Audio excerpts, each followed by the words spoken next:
Kaixo guztioi, bideo honetan indar magnetikoari buruz, eremu magnetikoari buruz egingo dugu, bai, horrelako eskematxo bat jarri dut, hobetu kokatzeko non gauden eta nora goazen. Hasi ginen lehenengo gaia gravitazioarekin, bigarrena eremu elektrikoarekin, eta orain tokatzen zaigu eremu magnetikoa. Gravitazioan ikusi genuen zelan definitu genezakeen eremu bat. Dena den formula hau ez genuen askotan erabiltzen. Gehien erabiltzen genuena, kasu honetan izaten zen indar gravitatorioa, ezta? Gravitazioan, gravitatea egoteko zer egon baziren masak. Masak agertzen zirenean, masa batek eremu gravitatorio bat sortzen zuen, bi masa egotekotan batek sortzen zuen eremua eta besteak pairatzen zuen indarra, eta eremua eta indarra haien artean erlazionatzeko modua izten zen. Indarra izango da, eremua puntu horretan bider sartzen dugun masa. Eremu elektrikoan oso antzekoa, baina orain masak erabili beharrean kargak erabiltzen genituen. Eremu elektriko bat sortzeko karga sortzaile bat bar dugu. Eta karga sortzailea egotekotan eta gainera beste karga bat, karga horrek, karga pairatzaileak indar elektriko bat jasango zuen. Eta indarra eta eremua konektatzeko modua honen oso antzekoa zen, baina masak erabili beharrean kargak. Eremu magnetikoan dena aldatzen da. Ulertu behar dugun lehenengo gauza izango da hurrengoa.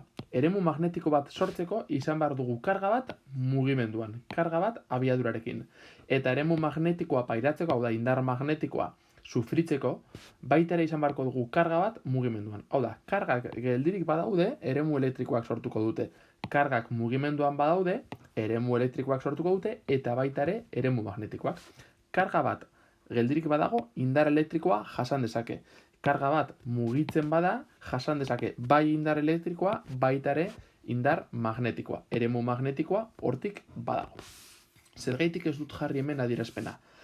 Guri ez zaigu gehiegi inporta eremu magnetikoaren adierazpena. Badauka adierazpen bat eta jarri dezakegu, baina liatu beharrean, garrantzitsuena da jakitea eremu magnetikoa B izkiarekin adierazten dela. Beraz, B izango da eremu magnetikoa. Eta garrantzitsuena eta bideo honetan denbora gehien emango dioguna izango da indar magnetikoa. Formula edo adierazpen hau etengabe erabiliko dugulako. Indar magnetikoa, bai? Indar magnetikoa egoteko, karga bat egon behar da abiadura daukana eta mugitu behar da eremu magnetiko baten menpean. Beraz, eremu magnetiko bat zonalde batean egotekotan eta eremu magnetiko horren barruan karga bat sartzen badugu abiadurarekin, indar magnetikoa jasango du. Aurreko bi bideoetan eremu magnetikoa saltzen genuela, hitz egiten genuen biderkadura vektorialari buruz. Ikusten duzuenez, gravitazioa eta elektrostatikan ez da inondik agertzen adierazpen hau. Eta hemen lehenengo aldiz agertzen zaigu biderkadura vektoriala. Horregatik da horren garrantzitsua gai honetan biderkadura vektoriala. Funtsezkoa da indar magnetikoa kalkulatzeko jakin behar dugulako biderkadura vektoriala zelan erabili. Beraz, ikusiko ditugu zenbait adibide indar magnetikoa kalkulatzeko eta ikusteko zelan erabiltzen den biderkadura vektorial kasu zehatz batean. Imaginatu, egoera hau daukagula, daukagu partikula bat bere karga positiboarekin, bai? Karga positiboa daukana, mugitzen da abiadura honekin, esaten digutez abiadurren vektorearen norabide noranzkoa eta modula, bai, ematen digute modula, eta mugitzen da eremu magnetiko jakin bat dagoen zonalde batean. Eremu magnetikoaren norabide eta noranzkoa honelakoa da, eta bere balioa da bat Tesla, bale? Lehenengo gauza, argi izan behar duguna. Eremu magnetikoa adierazten da Teslatan, Tesla. Tesla, horrela. Bai? T maiuskula batekin adierazten dena. Ados, orduan, egoera ekartzen dugu gure indar magnetikoaren formula. Indar magnetikoa izango da karga bider vektorea eta eremu magnetikoaren arteko biderkadura vektoriala. Biderkadura vektorialaren bideoan esaten genuen V eta B perpendikularrak badira, modulua kalkulatzea oso erraza izango dela. Nola perpendikularrak diren bi vektoreak, modulua kalkulatzeko da hau bidera, bere moduluak. Qren modula daukagu, Vren modula daukagu, eta bere modula daukagu biderkatzen ditugu. Eta badakigu gure indarraren modula izango dela 10^-3. Baina gu kalkulatu nahi duguna da norabide eta noranzkoa. Eta hori goratzen baduzu erabiliko dugu, adibide grafikoarekin. Ni jartzen dut B vektorea horrela izango dela. Eta V vektorea horrelako zerbait izango da, ezta? Hau da V eta hau da B. Gure helburua da, bai?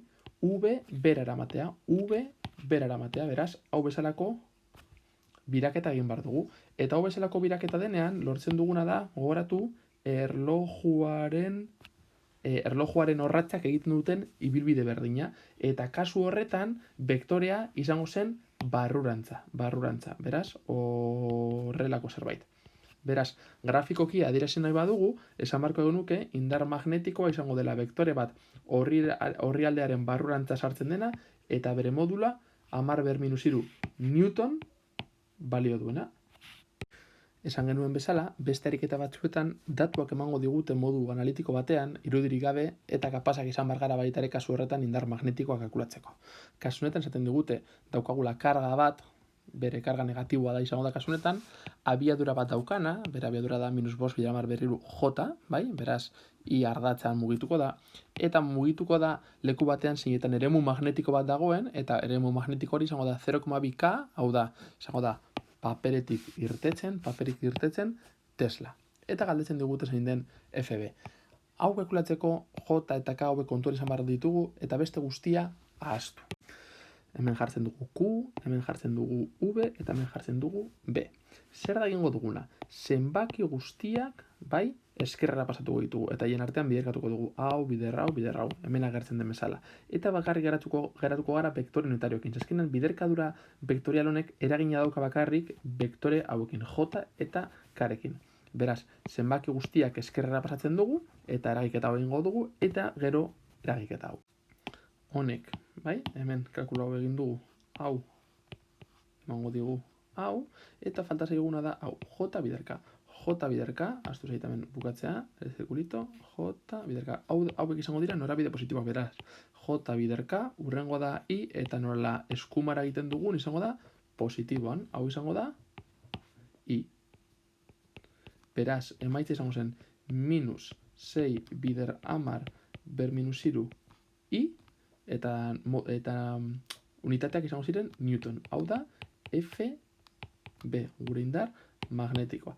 Eta fijatzen bazarete, bueno, izango da I, baina negatiboa bat dauka, beraz izango da isa ardatzean, baina eskuinera egin beharrean eskerra egingo du negatibo hau daukalako.